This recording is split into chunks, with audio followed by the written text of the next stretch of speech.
สบายดีมาเดินมากินเฟอน้ำกันเด้อแบ่งปันกันในติการมากินแซ่บ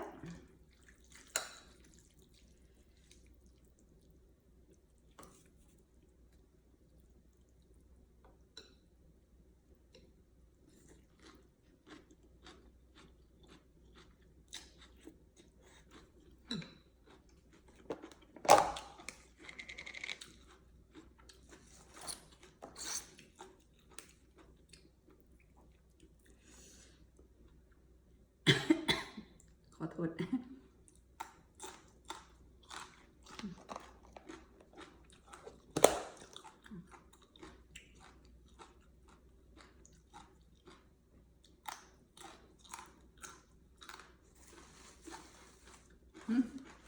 จานผัก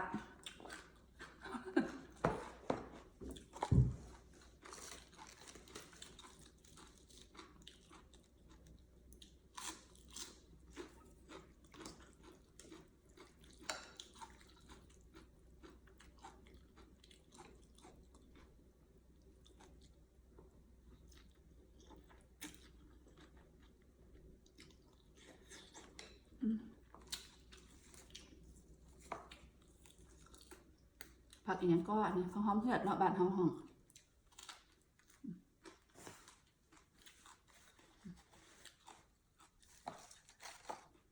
ถั่วผักยาว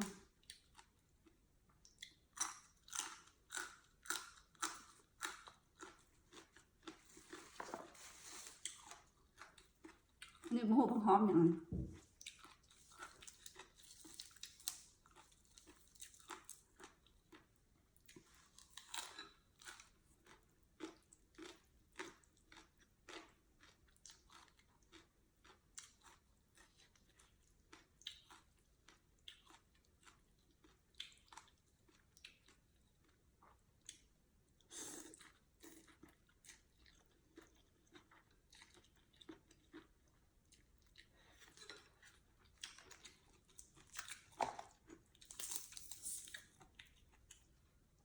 หอมบัวใหญ่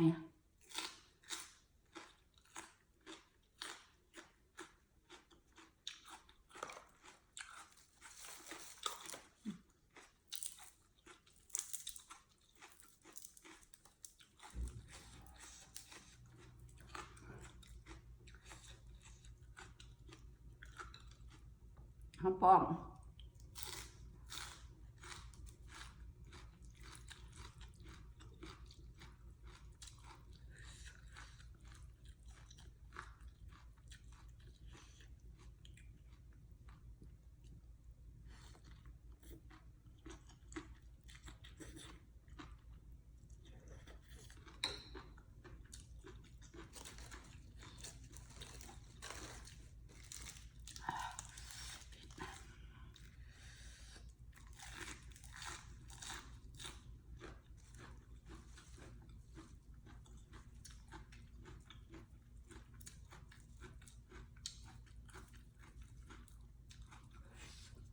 ผักแพรว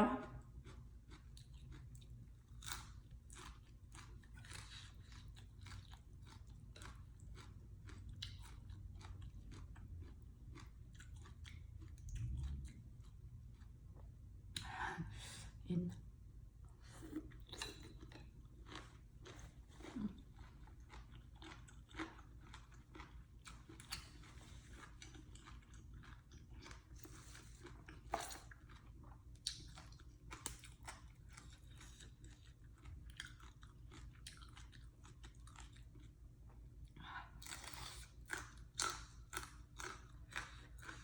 เฮ็ด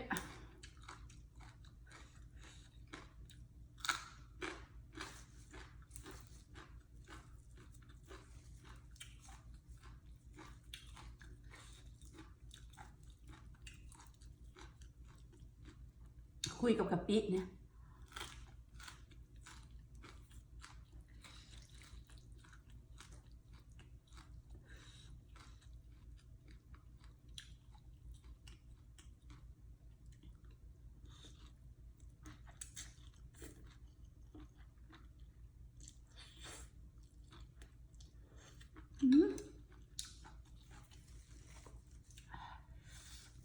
เผ็ดทั้งฮ้อน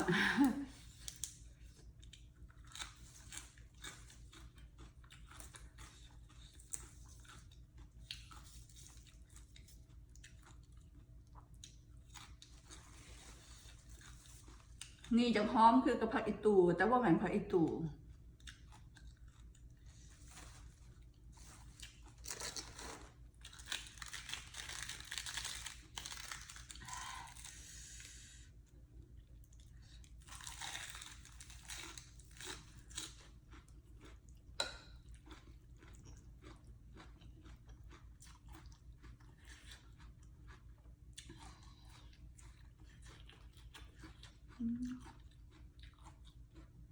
ปลาหมึก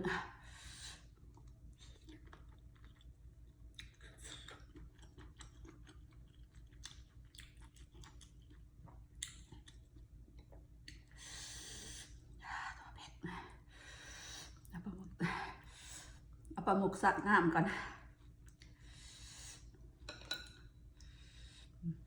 น้ำใส่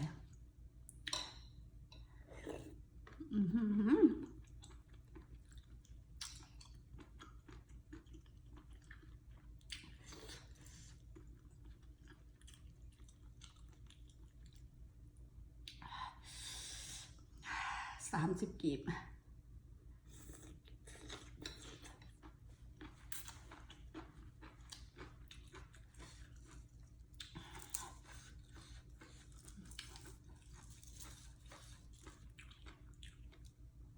พักทางซ้าย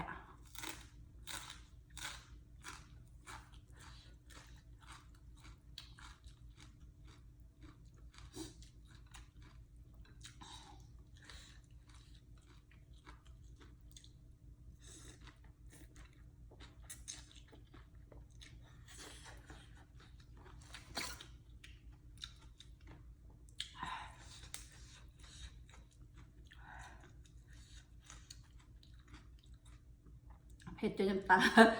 เผ็ดจนน้ำตาออก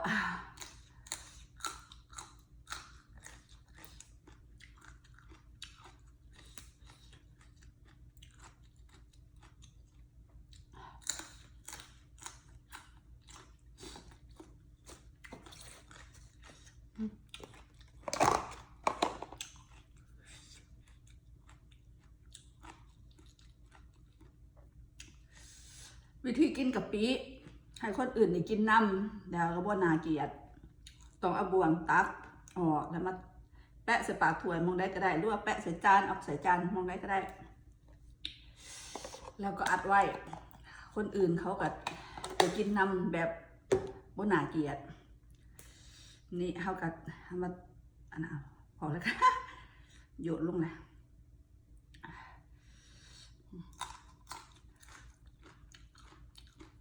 คุยกินเอาแบบนี้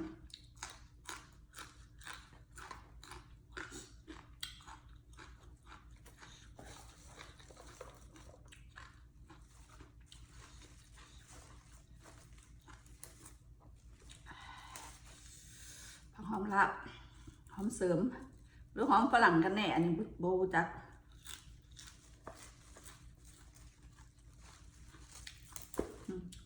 หอมเสริมหรือหอมฝรั่งหอมหลาบบ่หอมยัง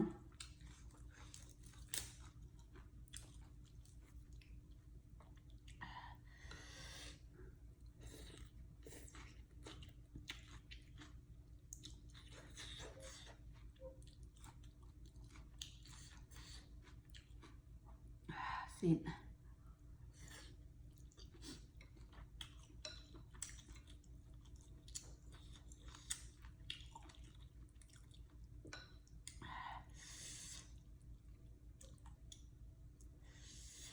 เน้นเนื้อ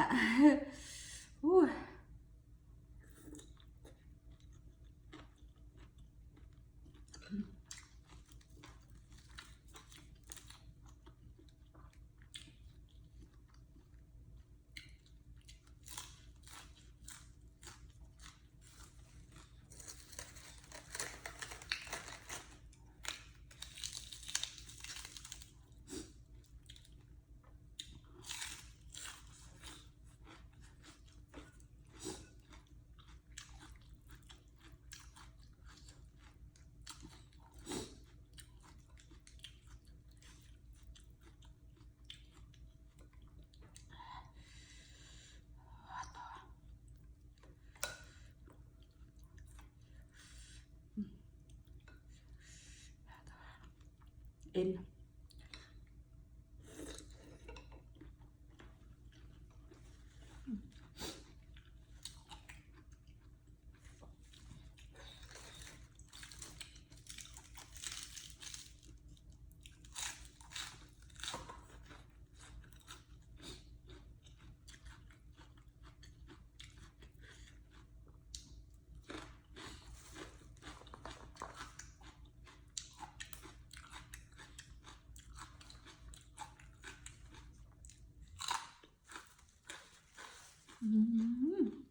ทำไมงามใบคือผักหอมเผือกแต่ว่ากินคือผักอีตู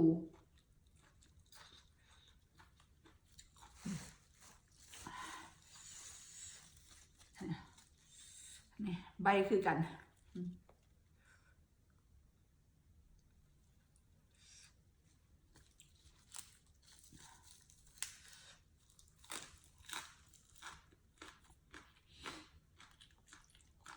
นี่มีผักอีตูฝรั่งจ้ะ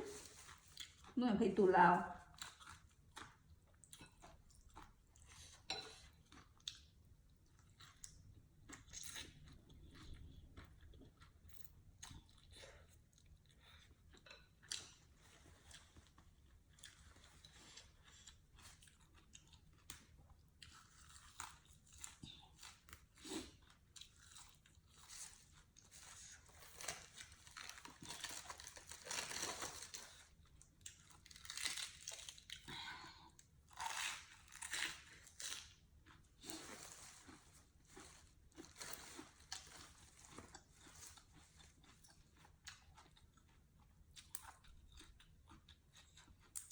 หัวละพา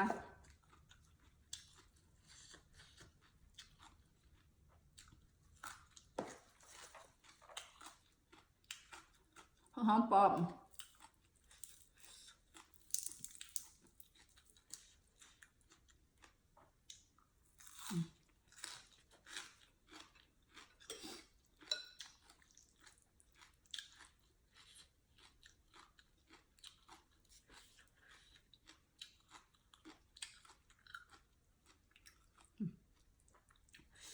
เน้นสิ้น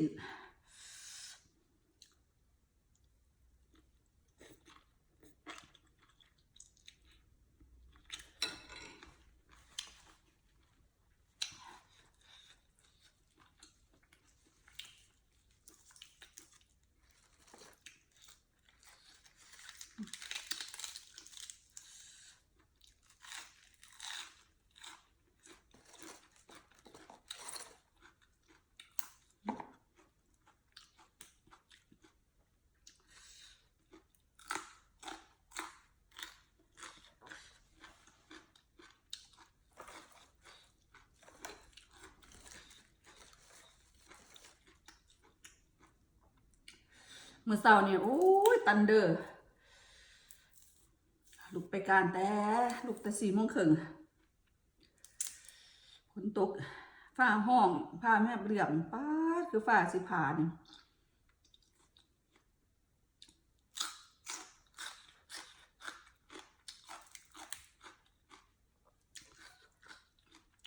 ติดจักรรถปลาไว้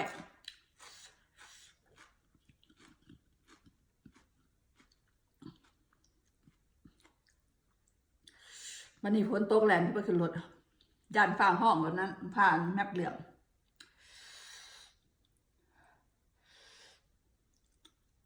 ผัวข่อยโทรหาจะสิไปแซ่แต่เด็กแต่ดื่นแท้ไปการนะลุกขึ้นมาก็อาบน้ำลุก4:30คือว่าไปแต่เศร้าแท้เราไม่ย่านฝนตกผ้าห้องย่านนั่นแล้วอ่ะ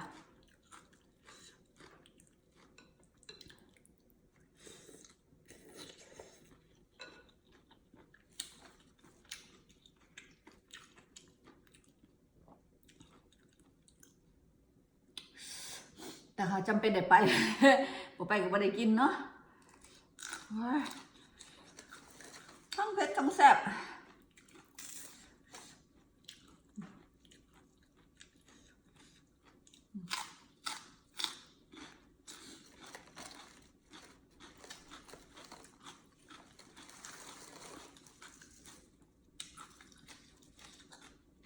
หอมเปรย์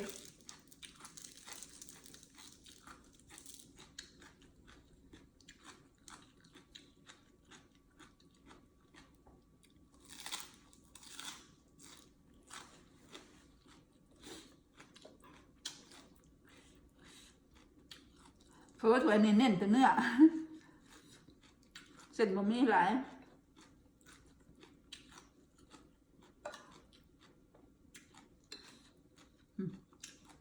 เนื้อล้วน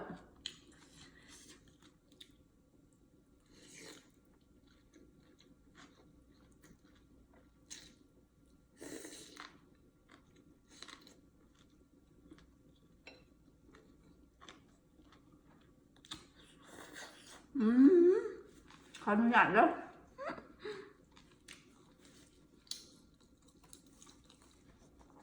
กินให้แซ่บต้องกินแล้วนี่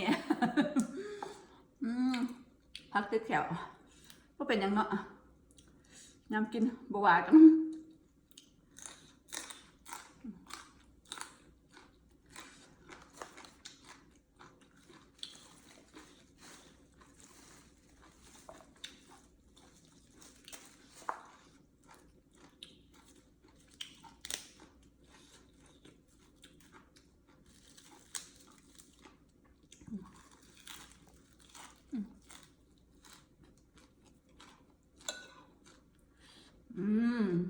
ปลาหมึก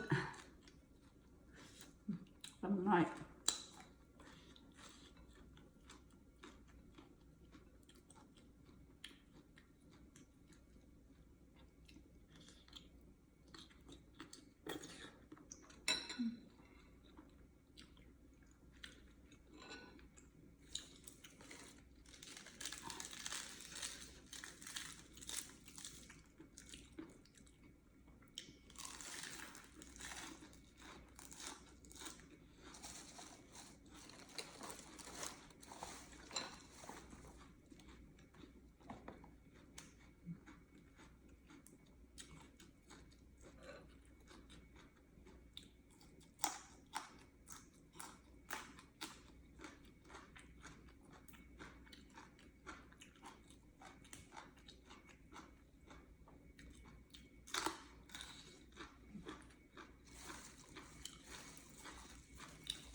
เอาเลยนะพี่น้องนะ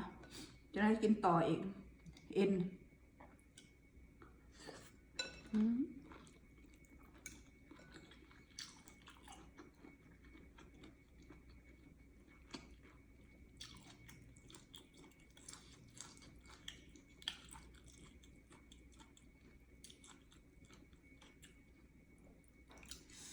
30กีบกับสิ้นคาลาย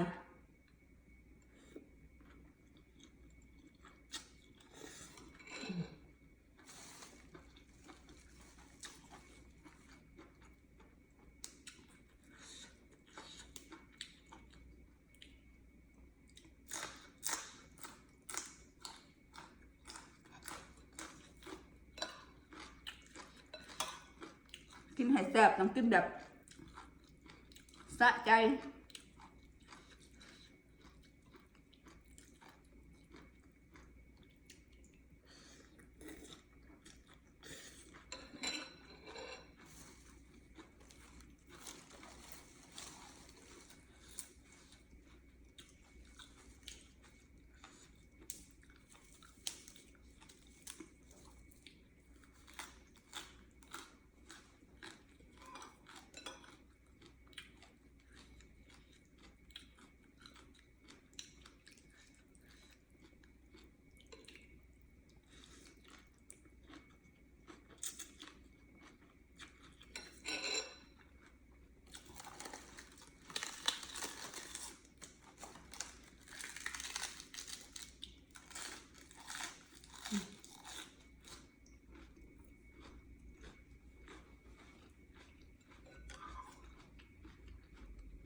บาย